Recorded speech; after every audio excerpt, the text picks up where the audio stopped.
দর্শক স্বাগত জানাচ্ছি দৈনিক সকালবেলা থেকে। সাথে রয়েছি আমি মাহমুদ বিন মারুফ।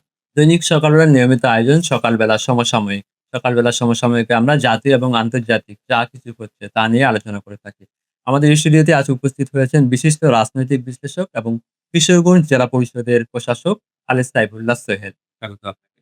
স্বাগত আপনাদের, স্বাগত আ দর্শক শ্রোতাদের। আপনি নিশ্চয়ই জানেন যে কিছুদিন আগেই কুষ্টিয়ায় একজন পীরকে মব সৃষ্টি করে হত্যা করা হলো।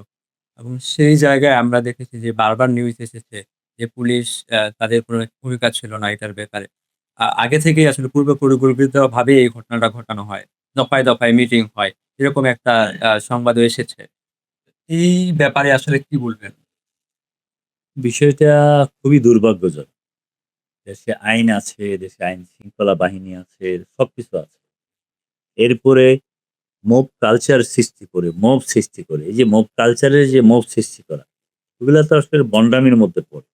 আপনি যদি কোনো পীর মনে হয় যে নৈতিকতা বিবর্জিত কোনো কাজ করে কিংবা ইসলাম বিরোধী কোনো কাজ করে কিংবা ধরে নেন আপনি যে আপনার সেটা মনোভূত হলো না, এটার কিন্তু একটা আইন আছে দেশে।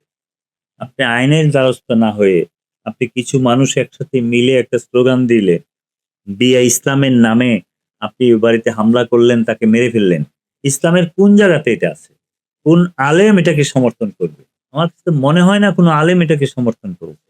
কোনো মুসলমান এটাকে সমর্থন করেছে। কয়েকজন সন্ত্রাসী মব সৃষ্টি করে এই কাজটা করেছে। আসলে আমি তারা এই জায়গায় তৌহিদি প্রশাসনকে জনতার কথা বলছিলেন। অতীতে গত ১৬-১৭ মাসে এই কালচারটা বেশি বেড়ে গেছে। এই কালচারটা ডক্টর ইউনূসের সমর্থনের কিছু উপদেষ্টা ছিলেন, তাদের মাধ্যমেও কিছু বিস্তার করেছে। আর এই ১৬ মাসে এই সরকারের সাথে যাদের সম্পর্ক বেশি ছিল, একটা রাজনৈতিক দল, আমি নাম উল্লেখ করে আর বলতে চাচ্ছি না। তারা বিভিন্ন সময়ে তাদের প্রয়োজনে এই মুখগুলা সৃষ্টি করে। আপনি দেখতেন বিনা কারণে প্রেস ক্লাবের সামনে সারাদিন মুখ চলত। কোনো কারণ ছাড়া শাহবাগ বন্ধ হয়ে যেত। কোনো কারণ ছাড়া ঢাকা বিশ্ববিদ্যালয়ে চিল্লাপাল্লা শুরু হতো।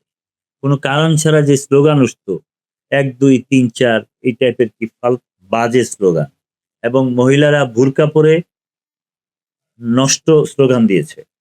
আমরা অনেক রাজনৈতিক দলকে দিয়েছি, তাদের মিছিল থেকে অনেক ছাত্র সংগঠনকে দেখেছি এমন বাজে স্লোগান দিয়েছে।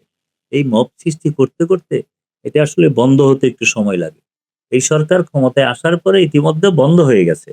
ইদানিং যে ঘটনাটা ঘটে গেল, যেটা কুষ্টিয়াতে ঘটেছে, এটার জন্য সরকার তো অবশ্যই জবাবদিহিতার আওতায় আসতে হবে এবং উনাকে তো অবশ্যই আসামিদেরকে গ্রেপ্তার করতে হবে এবং এটার সাথে যারা জড়িত ছিল, যারা মিটিং করেছে, সিটিং করেছে, আমি যতটুকু পত্রিকার মাধ্যমে জানতে পেরেছি, আপনাদের মাধ্যমেও জানতে পেরেছি। সেখানে বিভিন্ন ইসলামী রাজনৈতিক দলের কথা বলা হচ্ছে এবং শিবিরের সাবেক এক নেতার নামও এসেছে। আরো কিছু মানুষের নাম আছে। এগুলি প্রকাশ্যে দিবালোকে ঘুরে বেড়াচ্ছে। আজকেও সেটার উপরে সম্ভবত 'প্রথম আলো' কিংবা বিবিসি নিউজ করেছে। তাহলে কেন ধরা হচ্ছে না আমি তো বুঝতে পারতেছি না। কারণ এটা যদি আপনি ১ম এই বন্ধ না করেন, তাহলে ভবিষ্যতে এর চেয়ে বড় আরো কিছু সৃষ্টি হবে এবং এই দেশে এই ধরনের মব সৃষ্টি হবে। মববাজদের হাত থেকে জাতিকে নিরাপদে রাখতে হবে।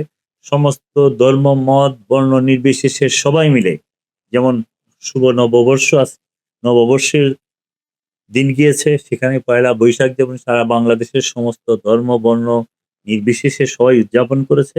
ঠিক তেমনিভাবে দেশটাকে ওইভাবেই চালাইতে হবে। এই দেশটা যাতে কোনো অবস্থাতেই পীর সাহেব, মাজার সাহেব, যেই সাহেবই থাকুক, যারা যেই চিন্তা চেতনায় থাকুক, সেটা নিয়ে ভাবার সময় নেই। ভাবার সময় যার যারটা যে করবে আপনি বুঝিয়ে সেটাকে ম্যানেজ করে আপনার পথে আনুন। মেরে ধরে হত্যা করে তার মধ্য দিয়ে কোনোদিন এটার সমাধান আসবে না। সুতরাং আমি মনে করি এই কাজটা অন্যায় হয়েছে। অবিলম্বে তাদেরকে গ্রেপ্তার করে আইনের আওতায় আনা উচিত। ধন্যবাদ আপনি আপনাকে। আপনি বলছিলেন যে এই জায়গায় কোনো রাজনৈতিক দল জড়িত থাকতে পারে। আমরা দেখেছি যে গত আ ১.৫ বছরে তৌহিদি জনতার নামে কিন্তু বারবার মব করা হয়েছে। এর আগেও এক মাজারে হামলা হয়েছে।